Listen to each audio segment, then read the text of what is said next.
first point that we're going to talk about is the lack of representation in politics in the UK. So, as we know, the UK hasn't ever had a black prime minister, and America had a black president, but he was mixed. But yeah, so what are your guys' thoughts on that? On especially talking like about black people and access, how the political system prohibits them from perhaps taking office. I'll break the ice, guys. Listen, I may say things that are very controversial. Don't judge me. These are my opinions. No judgment. My response to that is, does it really matter? I'll explain why. The reason why I say that, yes, I'll explain why. Because I think, no, I'll explain why. I think, yeah, this is where we need to be, we'll never know the truth, but this is where people need to be careful, right?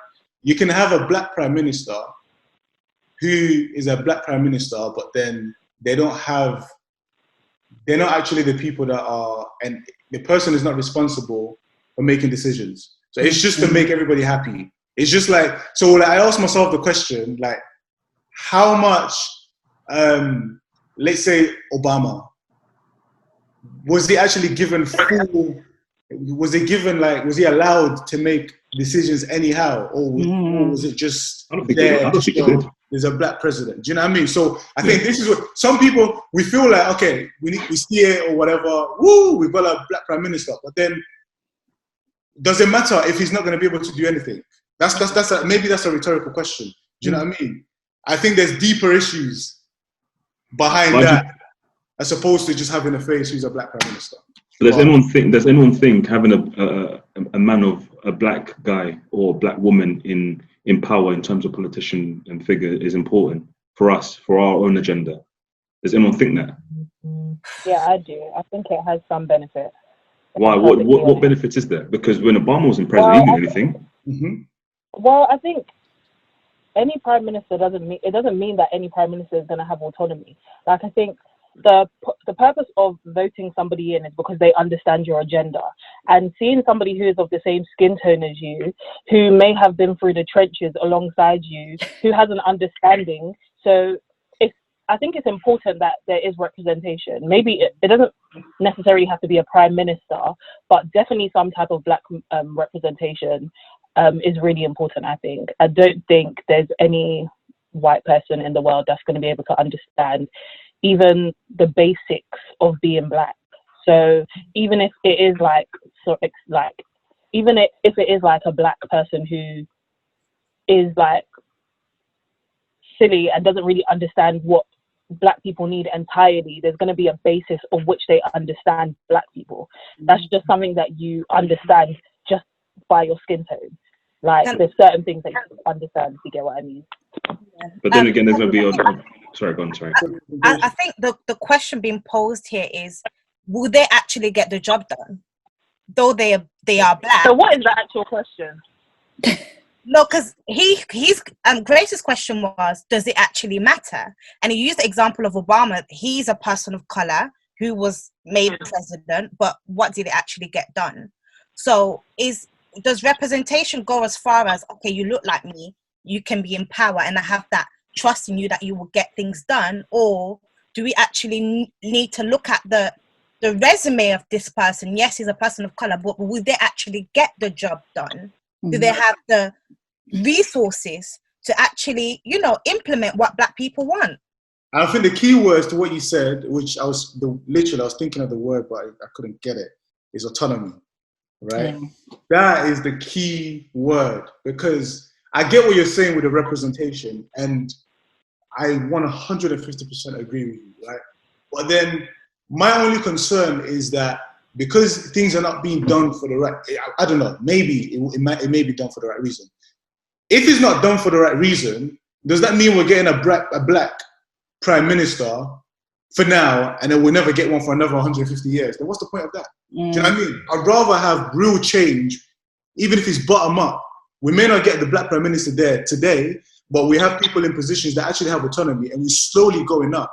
I prefer that than just have someone there, which is just, hey guys, you guys think we're racist, we gave you a black prime minister, that keeps us happy for another 150 years, so we can't complain about racism. Yeah, but then again, the problem could be right if the so-called white society or white systematic system gives us a black prime minister for the sake of just giving us for the next 4 years or whatever it is, right? Do you really think that he or she will have the power to benefit us or to give or to kind of make sure that we're in the same social economical platform with their counterpartners? Do you really think that's going to happen? Because one, you've got to think about it. There's not much black people in a political figure for us to start voting.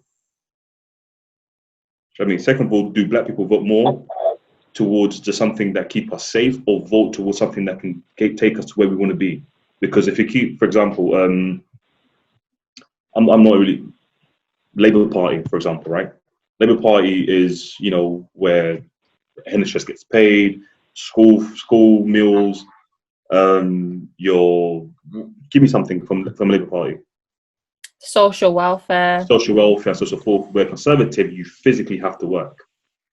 You physically have to earn your wealth and so forth. Would you want to be continuously voting for Labour to keep yourself safe for the next amount of years, or would you take yourself out of that economical struggle and put yourself in a position of wealth, and put yourself in a position, or your kids in a place and a platform that you both can compete with your so-called the Asians, the Chinese, the whites?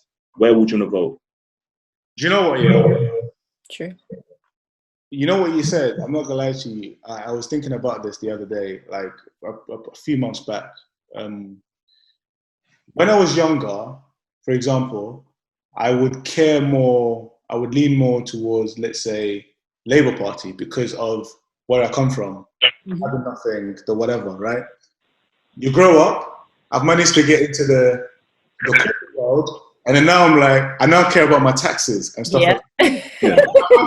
No, but however, that being said, when I look back, I can see why I still vote Labour, because of the fact that I know where I come from, and I know that I might be blessed to be worrying about my taxes. A lot of people that perhaps are not, they don't have that. Do you get what I mean? So yeah, I totally agree. Labour, that's exactly how I am. Exactly, not for me. Not beneficial tax-wise, but I think it's beneficial for other people. And I think being the black community, we are like underprivileged, and that is like factual. Statistics show like that black people are from like live in like poorer neighborhoods and just don't have the same benefits. I kind of disagree on that. Really? Well, I think. Go on, Gina. In terms of what do you disagree with? We say black people are living in a poorer neighborhood than what? Than white, than Asians, than Chinese, than white people. But okay, there's so hear this, right?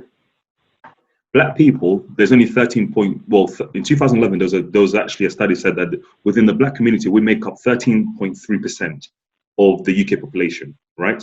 The UK population is about 66.8 million, right? Now, that study was done in 2011. So if we take into consideration the year that we're in now, let's call it about 17.29% over the 2020 period. That takes us to roughly about 1.78 million people, black people, versus the counterpart white people. Do you really think that? Are you saying the whole of black people are living in a poorer condition than the white people, even though there's more white people than black people in the UK?